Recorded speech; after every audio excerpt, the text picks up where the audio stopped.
കൈകൾ രണ്ടും ഇങ്ങനെ വീശി കണ്ണിൻ്റെ ഇവിടുന്ന് കണ്ണും ഈ കൈയും മാത്രമേ എനക്കാൻ സംഭവിച്ചിട്ടുണ്ടായുള്ളൂ. കൈ വീശിക്കൊണ്ട് പറഞ്ഞു, ഈശോ എന്നെ രക്ഷിച്ചു, ഈശോ എന്നെ രക്ഷിച്ചു എന്ന്. അപ്പോൾ ചേട്ടൻ്റെ പെങ്ങന്മാരൊക്കെ പേടിച്ചു. കാരണം ആള് ഈശോ ആയിട്ട് ഒരു ബന്ധമില്ല.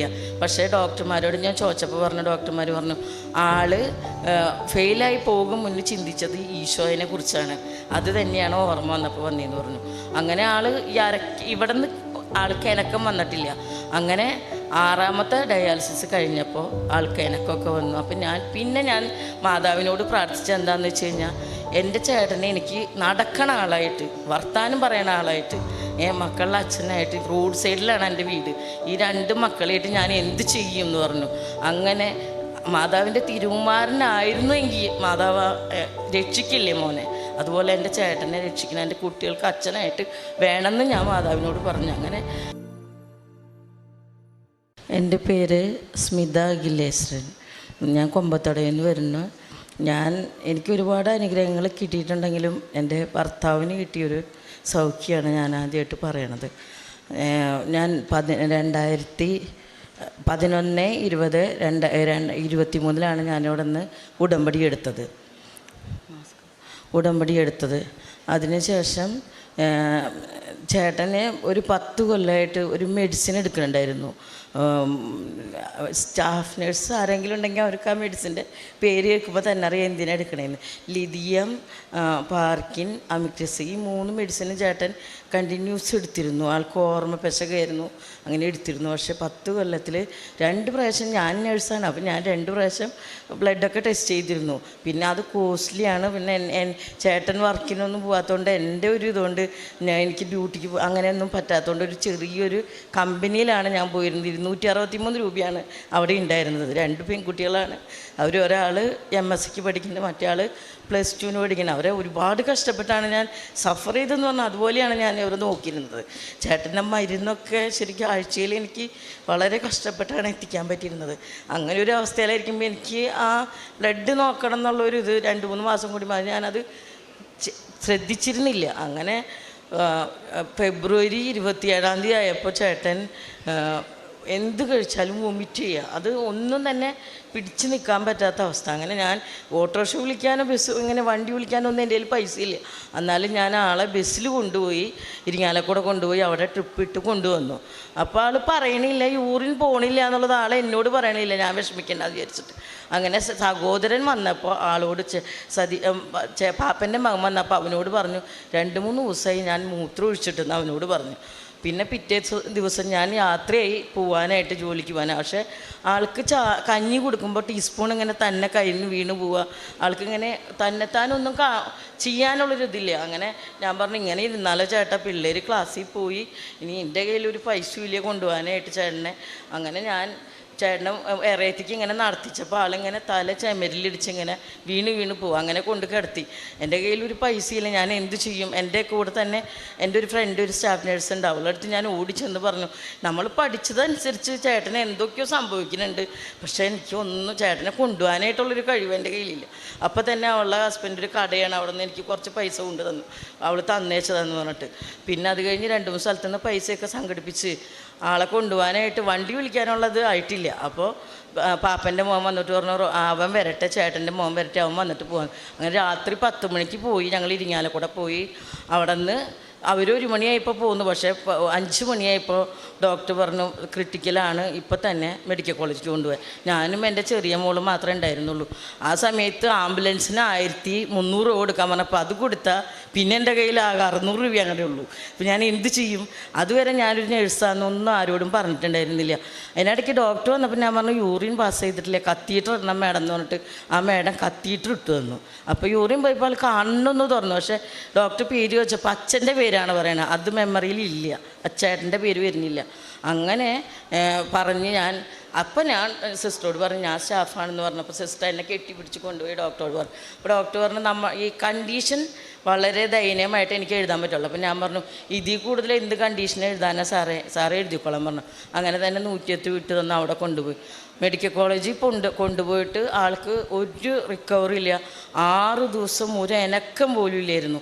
അപ്പോൾ ചെന്നപ്പോൾ തന്നെ ഡോക്ടർ ടെസ്റ്റുകളെല്ലാം എഴുതി കഴിഞ്ഞപ്പോൾ ഡോക്ടർ പറഞ്ഞിന് ഡയാലിസിസ് അല്ലാണ്ട് ഒരു മാർഗ്ഗമില്ല എന്ന് പറഞ്ഞു. അങ്ങനെ ഞാൻ എൻ്റെ മോള്, ചെറിയ മോള്, ഞങ്ങൾക്കൊരു ഡിസിഷൻ എടുക്കാൻ പറ്റില്ല. മൂത്ത മോളെ വിളിച്ചു, എല്ലാവരും വന്ന്. അങ്ങനെ രാത്രി 12 മണിക്ക് കഴുത്തിൽ കഴുത്തിയിട്ടിട്ട ആൾ പോകും, അറ്റാക്ക് വരും എന്ന് പറഞ്ഞു. അങ്ങനെ തൊടയിലിട്ട് അങ്ങനെ 5 ഡയാലിസിസ് കഴിഞ്ഞിട്ടും ആൾക്കൊരു ഇങ്ങനെ വ്യത്യാസം വരുന്നില്ല. മൂക്കിൽ കൂടെ തിളപ്പിച്ചാറിയ വെള്ളമല്ല, അതൊന്നും ആൾക്ക് കഴിക്കാനും പറ്റണില്ല. അപ്പം ഞാൻ ആദ്യത്തെ ഡയാലിസിസിന് കൊണ്ടുപോകുമ്പോൾ തന്നെ എൻ്റെ ഈ മാതാവിൻ്റെ രൂപ ഊരി ആളുടെ കയ്യിൽ വെച്ച് വിശ്വാസ പ്രമാണം ചൊല്ലി ഞാൻ തൈലം പുരട്ടി ഡയാലിസിസിന് മുന്നേ പ്രാർത്ഥിച്ച് 4.5 മണിക്കൂറും ചേട്ടൻ്റെ കയ്യിൽ ഈ ഇത് രൂപം കൊടുത്ത് പ്രാർത്ഥിക്കുക. അങ്ങനെ 5 ദിവസം ഡയാലിസിസിൻ്റെ സമയത്ത് ഇത് കൊടുത്ത് പ്രാർത്ഥിച്ച് 6ാമത്തെ ദിവസം ആയപ്പോൾ ഞങ്ങളുടെ വീടിൻ്റെ മുന്നിൽ തന്നെ വീട്ടമ്പലാണ്, തറവാട്ടമ്പലാണ്. ആളവിടെ വിളക്ക് വയ്ക്കുന്ന ആൾക്ക് ഈശോ അപ്പനായിട്ട് ഒരു ബന്ധവുമില്ല. ഞാൻ പക്ഷേ അപ്പനെ എന്നും വിളിക്കും, 2-3 കൊല്ലമായിട്ട് ഞാൻ അപ്പനെ എന്നും വിളിക്കും. എൻ്റെ അപ്പാന്ന് എപ്പോഴും ഞാൻ പറയും. അമ്മേന്ന് ഇവിടെ വന്ന് ഉടമ്പടി എടുത്തതിന് അമ്മയും എൻ്റെ അമ്മ തന്നെയാണ്. അങ്ങനെ ചേട്ടൻ കണ്ണ് തുറന്ന നിമിഷം തന്നെ ആ ചേട്ടൻ കൈകൾ രണ്ടും ഇങ്ങനെ വീശി, കണ്ണിൻ്റെ ഇവിടുന്ന് കണ്ണും ഈ കൈ മാത്രമേ എനക്കാൻ സംഭവിച്ചിട്ടുണ്ടായുള്ളൂ. കൈ വീശിക്കൊണ്ട് പറഞ്ഞു, ഈശോ എന്നെ രക്ഷിച്ചു, ഈശോ എന്നെ രക്ഷിച്ചു എന്ന്. അപ്പോൾ ചേട്ടൻ്റെ പെങ്ങന്മാരൊക്കെ പേടിച്ചു. കാരണം ആൾ ഈശോ ആയിട്ട് ഒരു ബന്ധമില്ല. പക്ഷേ ഡോക്ടർമാരോട് ഞാൻ ചോദിച്ചപ്പോൾ പറഞ്ഞു, ഡോക്ടർമാർ പറഞ്ഞു ആൾ ഫെയിലായി പോകും മുന്നിൽ ചിന്തിച്ചത് ഈശോയെ കുറിച്ചാണ്. അത് തന്നെയാണ് ഓർമ്മ വന്നപ്പോൾ വന്നതെന്ന് പറഞ്ഞു. അങ്ങനെ ആൾ ഇവിടെ നിന്ന് ആൾക്ക് ഇനക്കം വന്നിട്ടില്ല. അങ്ങനെ 6ാമത്തെ ഡയാലിസിസ് കഴിഞ്ഞപ്പോൾ ആൾക്ക് ഇനക്കമൊക്കെ വന്നു. അപ്പം ഞാൻ മാതാവിനോട് പ്രാർത്ഥിച്ചത് എന്താണെന്ന് വെച്ച് കഴിഞ്ഞാൽ, എൻ്റെ ചേട്ടനെ എനിക്ക് നടക്കണ ആളായിട്ട്, വർത്താനം പറയണ ആളായിട്ട്, മക്കളുടെ അച്ഛനായിട്ട്, റോഡ് സൈഡിലാണ് എൻ്റെ വീട്, ഈ 2 മക്കളായിട്ട് ഞാൻ എന്ത് ചെയ്യും എന്ന് പറഞ്ഞു. അങ്ങനെ മാതാവിൻ്റെ തിരുവുമാരനായിരുന്നു എങ്കിൽ മാതാവ് രക്ഷിക്കില്ലേ മോനെ, അതുപോലെ എൻ്റെ ചേട്ടനെ രക്ഷിക്കണം, എൻ്റെ കുട്ടികൾക്ക് അച്ഛനായിട്ട് വേണമെന്ന് ഞാൻ മാതാവിനോട് പറഞ്ഞു. അങ്ങനെ ഞാൻ പറഞ്ഞു, ഇവിടുന്ന് ഞാൻ പോകണമെന്നുണ്ടെങ്കിൽ ചേട്ടൻ്റെ യൂറിൻ പാസ് ചെയ്യാനായിട്ട് ഇട്ടിരിക്കണ ആ കത്തീറ്ററും ഡയാലിസിസിന് ഇട്ടിരിക്കുന്ന ആ കത്തീറ്ററും ഊരിയതിന് ശേഷം മാത്രമേ ഞാൻ ഹോസ്പിറ്റലിൽ നിന്ന് പോകുള്ളൂ എന്ന് നിർബന്ധം പിടിച്ച് അമ്മയോട് പറഞ്ഞ് കരഞ്ഞ് പ്രാർത്ഥിച്ച് 8ാമത്തെ ഡയാലിസിസ് കഴിഞ്ഞപ്പോൾ സ്റ്റോപ്പ് ചെയ്തു ഡയാലിസിസ്. എന്നിട്ട് 3 ദിവസം വാച്ച് ചെയ്തിട്ട് പിന്നെ ബ്ലഡ് നോക്കിയപ്പോൾ അളവുകളൊക്കെ വളരെ വ്യത്യാസമായി. അങ്ങനെ 4 ദിവസം കഴിഞ്ഞപ്പോൾ ഡിസ്ചാർജായി വീട്ടിലേക്ക് കൊണ്ടുവന്നു. ഞാൻ ഡയാലിസിസ് കണ്ടിന്യൂ ചെയ്ത് കഴിഞ്ഞാൽ ചേട്ടനെ കൊണ്ടുപോകാനുള്ള എക്സ്പെൻസീവ് അങ്ങനെയെല്ലാം ഞാൻ മനസ്സിലാലോചിച്ചു. കാരണം ഈ 2 മക്കളായിട്ട് എനിക്ക് ഒന്നും ചെയ്യാൻ പറ്റില്ല. അന്ന് ഞാൻ മാതാവിനോട് പറഞ്ഞിരുന്നു, ഞാനിവിടെ വന്ന് സാക്ഷ്യം പറഞ്ഞോളാം. സാക്ഷി ഞാൻ മാതാവിൻ്റെ മുന്നിൽ അതിന് എൻ്റെ അമ്മയോട് ഞാൻ വളരെ നന്ദി പറയുന്നു. കാരണം ഇവിടെ വന്ന് പറയാൻ സാധിച്ചത് എൻ്റെ ചേട്ടന് ജീവന് കിട്ടിയതുകൊണ്ടാണ്. പിന്നെ ഒരുപാട് കാര്യങ്ങൾ എൻ്റെ ജീവിതത്തിൽ ഉണ്ടായിട്ടുണ്ട്. ഞാനിവിടെ നിന്ന് എൻ്റെ മോള് ഉടമ്പടി എടുക്കാൻ വന്ന് IELTS അവൾ പാസ്സായി. ഇവിടെ വന്ന് അച്ഛനെ കണ്ടുപോയി കഴിഞ്ഞിട്ട് IELTS എഴുതി. പിന്നെ ഒരു വലിയ സംഭവം അത്ഭുതം ഉണ്ടായത്, ഒരാൾക്കും APS പാസ്സായി വരില്ല. പക്ഷേ 3 മാസം കഴിയാതെ ഒരാൾക്കും പാസ്സായി വരില്ല. അച്ഛനെ കണ്ടുപോയ അന്ന് വൈകുന്നേരം അവൾക്ക് APS പാസ്സായി വന്നു. പൈസയുടെ കാര്യങ്ങളൊന്നും നമുക്കറിയില്ല, അതൊക്കെ തമ്പുരാൻ നടത്തും. അത് അത്ര വരെ എത്തിച്ച തമ്പുരാൻ എന്തായാലും ഞങ്ങളെ ഇനി വീണ്ടും എത്തിക്കും. പിന്നെ ഒരു ദിവസം ഇതുപോലെ ഇവിടുന്ന് അന്ന് ഞങ്ങൾ IELTSൻ്റെ ഇത് കണ്ടുപോയതിന് ശേഷം കൊടുങ്ങല്ലൂർ എത്തിയപ്പോൾ ഒരു ഉമ്മച്ചി എൻ്റെ കൈ കയറി പിടിച്ചുകൊണ്ട് പറഞ്ഞു, എനിക്കൊരു 20 രൂപ തരുമോ, എനിക്ക് ബസ്സിന് പോകാൻ പൈസ ഇല്ല എന്ന് പറഞ്ഞു. അപ്പോൾ ഞാൻ 20 രൂപ എന്ന് പറഞ്ഞാൽ എൻ്റെ ചെറിയ മോൾക്ക് ഒരു ദിവസം 10 രൂപ മതി, 5 രൂപ മതി അങ്ങോട്ടും ഇങ്ങോട്ടും പോകാൻ. 20 രൂപ എന്ന് പറഞ്ഞാൽ എൻ്റെ മോളുടെ 2 ദിവസത്തെ ബസ് കാശ് പോകും. അതാണ് ഞാൻ ചിന്തിച്ചത്. ഞാനപ്പോൾ ഒന്ന് പതുങ്ങി നിന്നു. അപ്പോൾ ഉമ്മച്ചി ചോദിച്ചു, എന്തേ ആദ്യം ചോദിച്ചപ്പോൾ തരാൻ ബുദ്ധിമുട്ട്? അപ്പോൾ എൻ്റെ മോള് പറഞ്ഞു 20 രൂപ എടുത്ത് കൊടുത്തോളാൻ പറഞ്ഞു. അപ്പോൾ എന്തേ ചോദിച്ചപ്പോൾ ബുദ്ധിമുട്ടാണ്. അപ്പോൾ പിന്നെ എൻ്റെ കാര്യം അറിഞ്ഞൂടെ, ഞാൻ എൻ്റെ കാര്യങ്ങൾ മുഴുവൻ പറഞ്ഞു. ഹസ്ബൻഡ് ഇത്ര നാളായിട്ട് വയ്യ, മക്കളുടെ കാര്യങ്ങൾ, അങ്ങനെ അവർ ഇതുവരെ പഠിച്ച് ഇതൊക്കെ പറഞ്ഞു കഴിഞ്ഞപ്പോൾ ആ അമ്മ എൻ്റെ കയ്യെ കയറി പിടിച്ചു. അപ്പോൾ ആ അമ്മ ഇത്രയും ഭംഗിയുള്ളൊരു ഉമ്മേനെ ഞാൻ കണ്ടിട്ടില്ല. ആ ഉമ്മയുടെ കയ്യങ്ങ് ഐസ് പോലെ ഇരിക്കണ പോലെ. അപ്പോൾ ആ ഉമ്മ എന്നോട് പറഞ്ഞത്, മരുന്നൊക്കെ മേടിച്ച് സാധനങ്ങളൊക്കെ മേടിച്ചിട്ട് എൻ്റെ കയ്യിൽ പൈസ ഇല്ല, 20 രൂപ എനിക്ക് ബസ്സിന് തരണമെന്നാ. എന്നിട്ട് ഞാൻ ശ്രദ്ധിച്ചിട്ടില്ല. എൻ്റെ മോള് പറയുക, ഞങ്ങൾ ബസ്സിൽ കയറിയിരിക്കുമ്പോൾ, അമ്മ ആ ഉമ്മയുടെ കയ്യിൽ ഒന്നും തന്നെ ഉണ്ടായിരുന്നില്ല അമ്മേ, നമ്മൾ 20 രൂപ കൊടുത്തിട്ട്. അപ്പം എന്നോട് ആ ഉമ്മ പറഞ്ഞു, നിനക്ക് നന്നാവൂട്ടാ മോളെ എന്ന് പറഞ്ഞു. പക്ഷേ ഏറ്റവും വലിയ അത്ഭുതം, എൻ്റെ കയ്യിൽ 350 രൂപയുണ്ട്. ഡിസംബറാണ് അന്ന്, ഡിസംബർ 21 തോന്നുന്നു. ക്രിസ്മസ് പപ്പാനീനെയൊക്കെ ഞാൻ അവിടെ സ്റ്റാളിൽ കണ്ടിട്ടുണ്ടായിരുന്നു. അപ്പോൾ ആ സമയത്ത് ഞാൻ നോക്കുമ്പോണ്ട് എൻ്റെ മോള് പറഞ്ഞേ, അമ്മേ നമുക്കിനി അവൾക്കൊരു ഡോണറ്റ് മേടിച്ചു കൊടുക്കുക, അവിടെ കയറാം, സെൻട്രൽ മോളിൽ കയറാമെന്ന് പറഞ്ഞു.